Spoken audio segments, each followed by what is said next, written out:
today I'm going to explain how to do this Wordart activity again for those of you that might have missed it or have some more questions.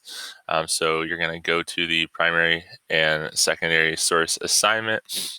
You could get it from your grade book. You could get it from a lot of different places, but I'm just going to click on it from the agenda. It's called Primary and Secondary Source Review. If you haven't already made a copy, you'll need to make a copy.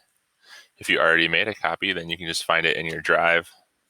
If you change the name of it, you put your name in the front of that, it's there, but otherwise it will still say copy of primary and secondary source Wordart visualization. So you can put your first and last name up here. After that, you're going to write the word in context, which just means you're going to put primary source in a sentence. So write a sentence with the words primary source in them. There's really no wrong unless you use the word incorrectly, which I don't think you'll do that. So put primary source in there. Next, you'll do word meaning. So that's, again, like kind of your definition of what primary source means. Finally, the last two boxes are all about you kind of making a list of words that go along with primary source or are examples of primary sources. For all these different boxes, if you go back into Echo and you click on the slides on primary sources, so it's called slides on primary sources. It's also linked in your agenda. If you're looking at this on the 3rd, click on slides to help. And it's this slideshow here. You can either make a copy of the slides or you can go to the bottom and click on the attachments and it'll be a PDF. Either way, that will give you information that you can use for all of this. So they actually have their own definition on there. They have a bunch of different examples. Those can all be things that you use as your list for your list of words on primary source, and then also for secondary source when you get to that. Okay, back to the Wordart. Okay, so back to the Wordart document. So after you have your list of words, again, you can just have words in both. You can kind of just combine your lists here. You only have to do really one of them with the list of words. You're going to click on this link here where it takes you to a Wordart creator. In the Wordart creator, your first word should be primary source, okay, because this is all about primary sources, okay? So you can just leave it how it is on everything if you want. Now, if you want it to stand out, you can change all these different things. You can make it red, okay?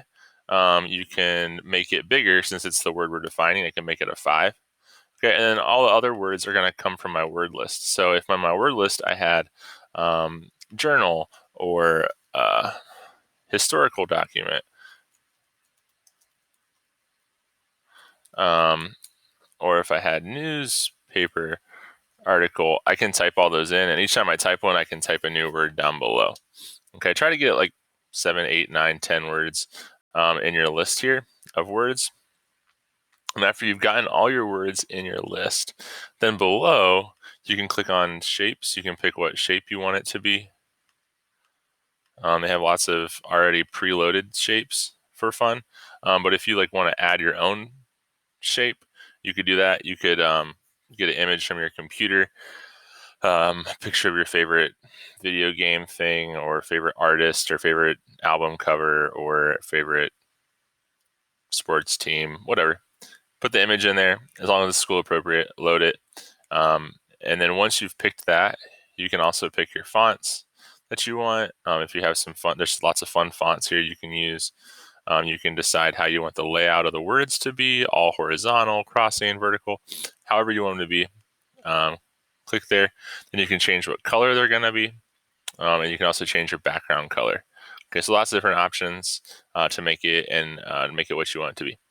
So you're going to click on visualize when you're all done. So click that red visualize button when you're done, and then it will pop up and it will show you that your beautiful word art. Okay. After you're done with that, you will take a screenshot, which is Control, Shift, and then the window button. And then you can kind of drag what you want there. So I just take the little flower I made, beautiful flower. I can either copy it by clicking that copy button right there, and then I can paste it down below. I can also insert it by going insert image and then upload from the web. Okay. Because or upload from my computer, because my screenshots should all show up in my downloads. So I can just click on the one I want and open it. And it will also insert it that way. All right. Last thing is that there is also a second section. You're going to do the exact same thing, but this time on secondary sources. So when you go back to the slides or the PDF that you made, you'll have to scroll down further to find out about secondary sources. And you'll do, again, examples from the secondary sources to make that list. You'll put secondary sources into a sentence, and you'll make a list of words about examples of secondary sources. And put them into that list, and then you'll go back to the Wordart creator. And when you go back to the Wordart creator, you can just open a new tab, or you can start a new one just by I think pressing this reset button. Nope, not it. I would just start again. I think you press back, and you can create a new one. Okay, and we'll start over. You'll get to create one on secondary sources. All right, I hope that was helpful. If you have any other questions, just ask me in the chat. But appreciate it. Have a great day.